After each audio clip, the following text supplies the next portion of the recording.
वैशाख मास महात्म्य अध्याय 06। राधे राधे। जय श्री कृष्ण। प्रिय श्रोताओं, इस अध्याय में आप सुनेंगे भगवत कथा के सुनने और कीर्तन का महत्व तथा वैशाख मास के धर्मों के अनुष्ठान से राजा पुरुएशा का संकट से उद्धार। श्रुतदेव बोले, मेष राशि में सूर्य के स्थित रहने पर जो वैशाख मास में प्रातः काल स्नान करता है और भगवान विष्णु की पूजा करके इस कथा को सुनता है, वह सब पापों से मुक्त हो भगवान विष्णु के परम धाम को प्राप्त होता है। इस विषय में प्राचीन इतिहास कहते हैं, जो सब पापों का नाशक, पवित्र कारक, धर्मानुकूल, वंदनीय और पुरातन है। गोदावरी के तट पर शुभ ब्रह्मेश्वर क्षेत्र में महर्षि दुर्वासा के 2 शिष्य रहते थे, जो परमहंस, ब्रह्मनिष्ठ, उपनिषद विद्या में परिनिष्ठित और इच्छा रहित थे। वे भिक्षामात्र भोजन करते और पुण्य में जीवन बिताते हुए गुफा में निवास करते थे। उनमें से एक का नाम था सत्यनिष्ठ और दूसरे का तपोनिष्ठ। वे इन्हीं नामों से तीनों लोकों में बहुत विख्यात थे। सत्यनिष्ठ सदा भगवान विष्णु की कथा में तत्पर रहते थे। जब कोई श्रोता अथवा वक्ता न होता, तब वे अपने नित्य कर्म किया करते थे। यदि कोई श्रोता उपस्थित होता तो उसे निरंतर वे भगवत कथा सुनते, और यदि कोई कथावाचक भगवान विष्णु की कल्याणमयी पवित्र कथा कहता तो वे अपने सब कर्मों को समेटकर श्रवण में तत्पर हो उस कथा को सुनने लगते थे।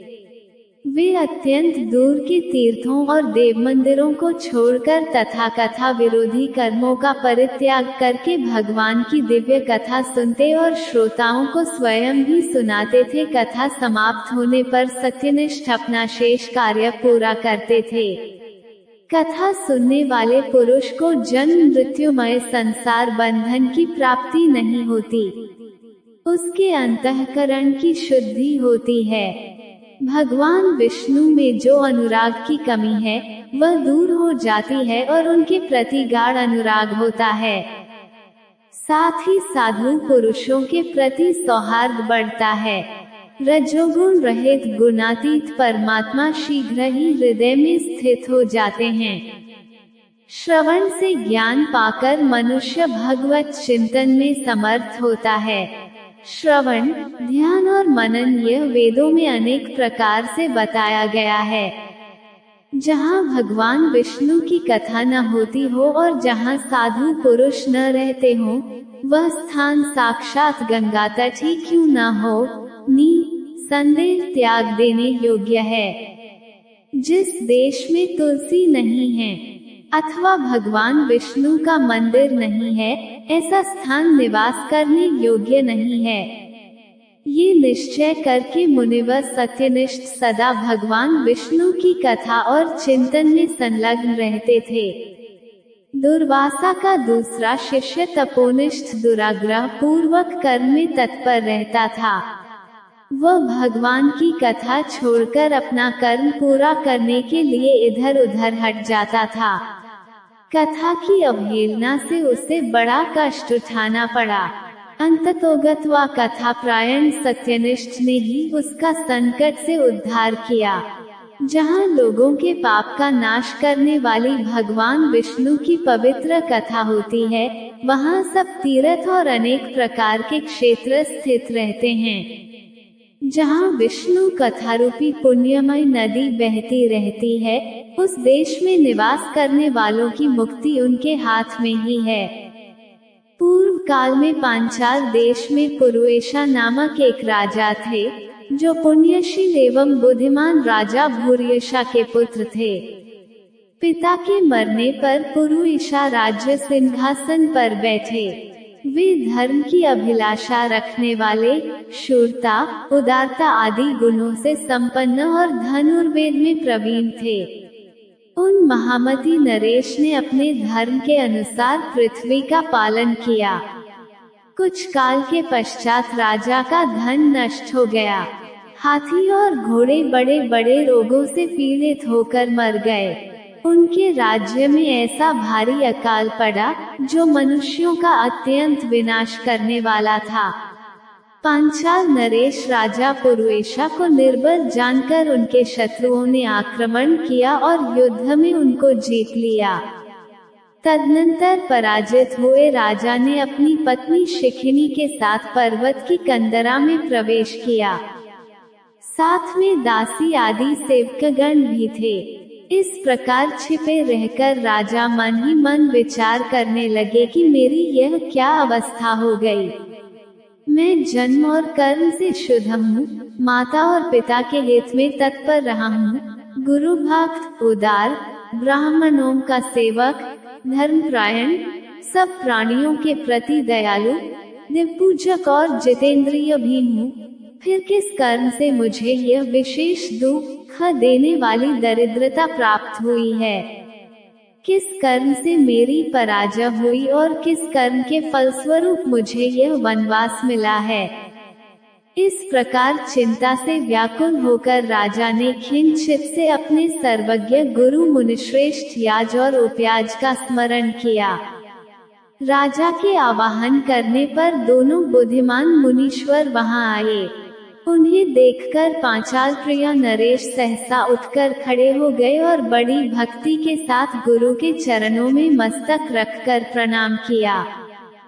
फिर वन में पैदा होने वाली शुभ सामग्रियों के द्वारा उन्होंने उन दोनों का पूजन किया और विनीत भाव से पूछा, विप्रवरो, मैं गुरु चरणों में भक्ति रखने वाला हूँ, मुझे किस कर्म से ये दरिद्रता, कोष हानि और शत्रुओं से पराजय प्राप्त हुई है? किस कारण से मेरा वनवास हुआ और मुझे अकेले रहना पड़ा? मेरे न कोई पुत्र है, न भाई है और न हितकारी मित्र ही है। मेरे द्वारा सुरक्षित राज्य में यह बड़ा भारी अकाल कैसे पड़ गया? ये सब बातें विस्तार पूर्वक मुझे बताइए। राजा के इस प्रकार पूछने पर वे दोनों मुनिश्रेष्ठ कुछ देर ध्यानमग्न हो इस प्रकार बोले, राजन, तुम पहले के 10 जन्मों तक महापापी व्याध रहे हो। तुम सब लोगों के प्रति क्रूर और हिंसा प्रायण थे। तुमने कभी लेश मात्र भी धर्म का अनुष्ठान नहीं किया। इंद्रिय संयम तथा मनोनिग्रह का तुम में सर्वथा अभाव था। तुम्हारी जिह्वा किसी प्रकार भगवान विष्णु के नाम नहीं लेती थी। तुम्हारा चित्त गोविंद के चारों चरणारविंदों का चिंतन नहीं करता था और तुमने कभी मस्तक नवाकर परमात्मा को प्रणाम नहीं किया। इस प्रकार दुरात्मा व्याध का जीवन व्यतीत करते हुए तुम्हारे 9 जन्म पूरे हो गए। 10वां जन्म प्राप्त होने पर तुम सह्य पर्वत पर पुनः व्याध हुए। वहाँ सब लोगों के प्रति क्रूरता करना ही तुम्हारा स्वभाव था। तुम मनुष्यों के लिए यम के समान थे, दयाहीन, शस्त्रजीवी और हिंसा प्रायण थे।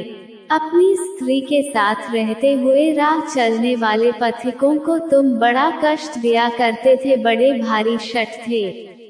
इस प्रकार अपने हित को न जानते हुए तुमने बहुत वर्ष व्यतीत किए। जिनके छोटे छोटे बच्चे हैं, ऐसे मृगों और पक्षियों के वध करने के कारण तुम दयाहीन दुर्बुद्धि को इस जन्म में कोई पुत्र नहीं प्राप्त हुआ। तुमने सबके साथ विश्वासघात किया, इसलिए तुम्हारे कोई सहोदर भाई नहीं हुआ। मार्ग में सबको पीड़ा देते रहे, इसलिए इस जन्म में तुम मित्र रहित हो। साधु पुरुषों के तिरस्कार से शत्रुओं द्वारा तुम्हारी पराजय हुई है। कभी दान न देने के दोष से तुम्हारे घर में दरिद्रता प्राप्त हुई है। तुमने दूसरों को सदा उद्वेग में डाला, इसलिए तुम्हें दुस्सह वनवास मिला। सबके अप्रिय होने के कारण तुम्हें असह्य दुख मिला है। तुम्हारे क्रूर कर्मों के फल से ही इस जन्म में मिला हुआ राज्य भी छिन गया है। वैशाख मास की गर्मी में तुमने स्वार्थवश एक दिन एक ऋषि को दूर से तालाब बता दिया था और हवा के लिए पलाश का एक सूखा पत्ता दे दिया था। बस जीवन में इस एक ही पुण्य के कारण तुम्हारा ये जन्म परम पवित्र राजवंश में हुआ है। अब यदि तुम सुख, राज्य, धन धान्यादि संपत्ति, स्वर्ग और मोक्ष चाहते हो अथवा सायुज्य एवं श्रीहरि के पद की अभिलाषा रखते हो तो वैशाख मास के धर्मों का पालन करो, इससे सब प्रकार के सुख पाओगे। इस समय वैशाख मास चल रहा है। आज अक्षय तृतीया है। आज तुम विधि पूर्वक स्नान और भगवान लक्ष्मीपति की पूजा करो। यदि अपने समान ही गुणवान पुत्रों की अभिलाषा करते हो तो सब प्राणियों के हित के लिए प्याव लगाओ। इस पवित्र वैशाख मास में भगवान मधुसूदन की प्रसन्नता के लिए यदि तुम निष्काम भाव से धर्मों का अनुष्ठान करोगे तो अंतःकरण शुद्ध होने पर तुम्हें भगवान विष्णु का प्रत्यक्ष दर्शन होगा। यूं कहकर राजा की अनुमति ले उनके दोनों ब्राह्मण पुरोहित याज और उपयाज जैसे आए थे वैसे ही चले गए। उनसे उपदेश पाकर महाराज पुरुएशा ने वैशाख मास के संपूर्ण धर्मों का श्रद्धापूर्वक पालन किया और भगवान मधुसूदन की आराधना की। इससे उनका प्रभाव बढ़ गया तथा बंधु बांधव उनसे आकर मिल गए। तत्पश्चात वे मरने से बची हुई सेना को साथ ले बंधुओं सहित पांचाल नगरी के समीप आए। उस समय पांचाल राजा के साथ राजाओं का पुनः संग्राम हुआ। महारथी पुरुषा ने अकेले ही समस्त महाबाहु राजाओं पर विजय पाई। विरोधी राजाओं ने भागकर विभिन्न देशों के मार्गों का आश्रय लिया। विजयी पांचाल राज ने भागे हुए राजाओं के कोष, 10 करोड़ घोड़े, 3 करोड़ हाथी, 1 अरब रथ, 10,000 ऊंट और 3 लाख खच्चरों को अपने अधिकार में करके अपनी पुरी में पहुंचा दिया। वैशाख धर्म के महात्म्य से सब राजा भग्नमनोर्थो पुरुएशा को कर देने वाले हो गए और पांचाल देश में अनुपम सुकाल आ गया। भगवान विष्णु की प्रसन्नता से इस वसुधा पर उनका एक छत्र राज्य हुआ और गुरुता, उदारता आदि गुणों से युक्त उनके 5 पुत्र हुए जो दृष्टकीर्ति, धृष्टकेतु, धृष्टद्युम्न, विजय और चित्रकेतु के नाम से प्रसिद्ध थे। धर्म पूर्वक प्रतिपालित होकर समस्त प्रजा राजा के प्रति अनुरक्त हो गई। इससे उसी क्षण उन्हें वैशाख मास के प्रभाव का निश्चय हो गया। तब से पांचाल राज भगवान विष्णु की प्रसन्नता के लिए वैशाख मास के धर्मों का निष्काम भाव से बराबर पालन करने लगे। उनकी इस धर्म से संतुष्ट होकर भगवान विष्णु ने अक्षय तृतीया के दिन उन्हें प्रत्यक्ष दर्शन दिया। जय जय श्री हरि। श्रोताओं, ये था आज का अध्याय। इससे आगे का अध्याय आप कल सुनेंगे। उम्मीद है आपको वीडियो पसंद आई होगी। वीडियो को लाइक जरूर कीजिएगा। कल फिर मिलते हैं एक नई वीडियो के साथ। तब तक राधे राधे।